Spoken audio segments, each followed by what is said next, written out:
वर्णिवेशरमणीय दर्शनं मन्दहासरुचिराननाम्बुजं पूजितं सुरनरोत्तमैर्मुदा धर्मनन्दनमहं विचिन्तये। असतो मा षड्गमय तमसो मा ज्योतिर्गमय मृत्युर्मा अमृतं गमयः। ओम शांति शांति शांति। अस्मद्गुरु समारंभां नाथयामुन मध्यमां लक्ष्मीवल्लभपर्यन्तां वंदे गुरु परंपरा। આજની જ્ઞાન સભાની અંદર પધારનારા બધા જ ભગવત ભક્તોને વેદાંતાચાર્ય, પુરાણ ઇતિહાસાચાર્ય, એમ.એ. ફિલોસોફી શાસ્ત્રી રાકેશભાઈના હિતપૂર્વક જય સ્વામિનારાયણ. એક ભગવત ભક્તએ મને પ્રશ્ન કર્યો કે શાસ્ત્રીજી, શિક્ષાપત્રીના 147મા શ્લોકમાં ભગવાન સ્વામિનારાયણ કહે છે કે નિજ વૃત્યો ઉદ્યમ પ્રાપ્ત ધન ધાન્યાદિતશ્ચ તૈહિ અર્પ્યો દશાંશ કૃષ્ણાય વિશંસસ્ત્વિહ દુર્બલૈ.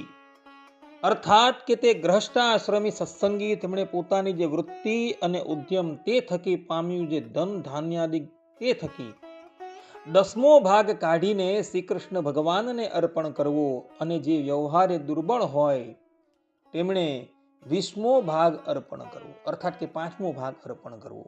આ પ્રમાણે ભગવાન સ્વામિનારાયણે પોતાના સમસ્ત આશ્રિતોને આજ્ઞા આપી છે.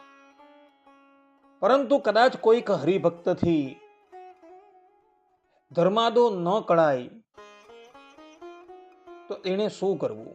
શું આ સંબંધમાં શાસ્ત્રોમાં કોઈક વિધાન છે? ત્યારે અમે એને કહ્યું કે શ્રીમદ ભગવદ્ ગીતામાં ભગવાન શ્રી કૃષ્ણ પોતાના સ્વમુખે અર્જુનજીને કહે છે કે યદ્યદ આચરતિ શ્રેષ્ઠ તત્તદ એવ ઇતરે જનઃ. અર્થાત કે જેવું શ્રેષ્ઠ પુરુષો આચરણ કરે છે તેવું જ કનિષ્ઠ પુરુષો આચરણ કરે છે. વળી શાસ્ત્રોમાં એવું પણ કહ્યું છે કે આપ્ત વાક્ય પ્રમાણમ, અર્થાત કે મોટા પુરુષોએ કહેલું વાક્ય પ્રમાણિત તરીકે ગ્રહણ કરવું. અને જેટલા પણ આપ્ત પુરુષો છે તેમાં પરમ આપ્ત પરબ્રહ્મ પરમાત્મા ભગવાન શ્રી હરિ છે. ભગવાન શ્રી હરિના અવતાર દરમિયાન આવો એક પ્રસંગ બનેલો હતો. એ પ્રસંગ હરિચરિત્ર ચિંતામણી ભાગ 3 14મી વાર્તામાં જોવા મળે છે. એ વાર્તાનું અવલોકન કરવાથી આપણે આ પ્રશ્નનો ઉત્તર પ્રાપ્ત થઈ જશે. ત્યાં પ્રસંગ એવો છે કે એક વખત ભગવાન શ્રી હરિ વડતાલ પધારેલા હતા અને સ્નાન કરવા માટે બેઠા.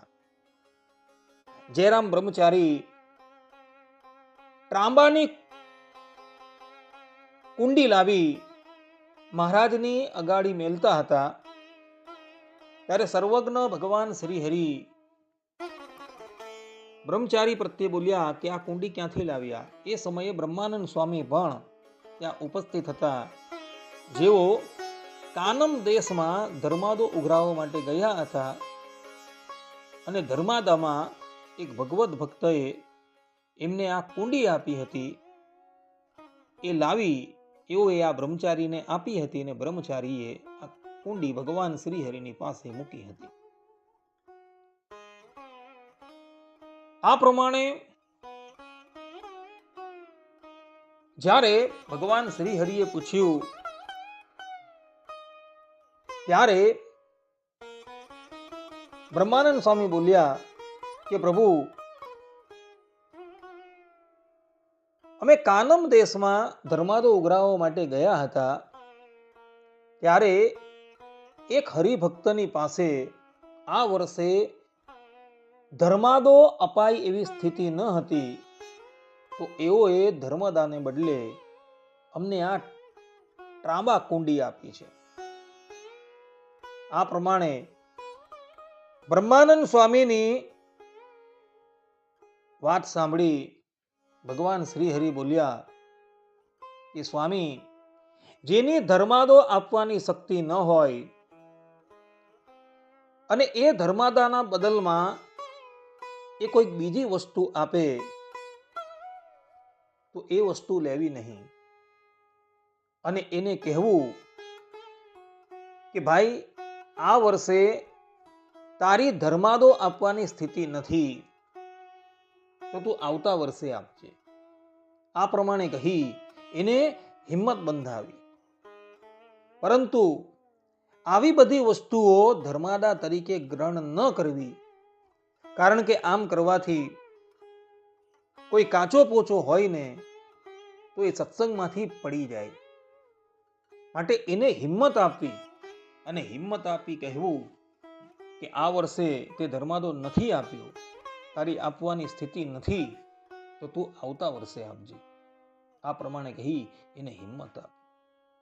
બ્રહ્માનંદ સ્વામી કહ્યું કે ભલે પ્રભુ. અને પછી ભગવાન શ્રી હરિ એ તાંબાની કુંડી એક બાજુ મૂકી દે છે, પરંતુ એનાથી સ્નાન નથી કરતા. આ પ્રમાણે ભક્તો આ ચરિત્ર પરથી એ વાત સ્પષ્ટ થાય છે કે જે ભગવત ભક્તની પરિસ્થિતિ ખરાબ હોય અને આ વર્ષે એ ધર્માદો આપવાને અર્થે સક્ષમ ન હોય તો એણે આવતા વર્ષે જ્યારે વર્ષ સારું થાય ત્યારે બમણો ધર્માદા આપી દેવું. આ પ્રમાણે ભગવાન શ્રી હરિના આચરણ પરથી આ વાતનો નિર્ણય થઈ જાય છે.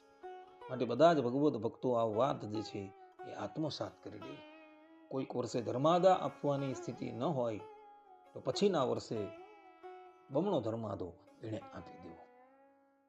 આટલું કહીને હું મારા પ્રવચનને અહીં વિરામ આપું છું. સર્વે સંતુ નિરામયઃ, સર્વે સુખીનો ભવંતુ, સર્વે ભદ્રાણિ પશ્યન્તુ, મા કશ્ચિદ દુઃખ ભાગ ભવેત. અસ્તુ. જય સ્વામિનારાયણ.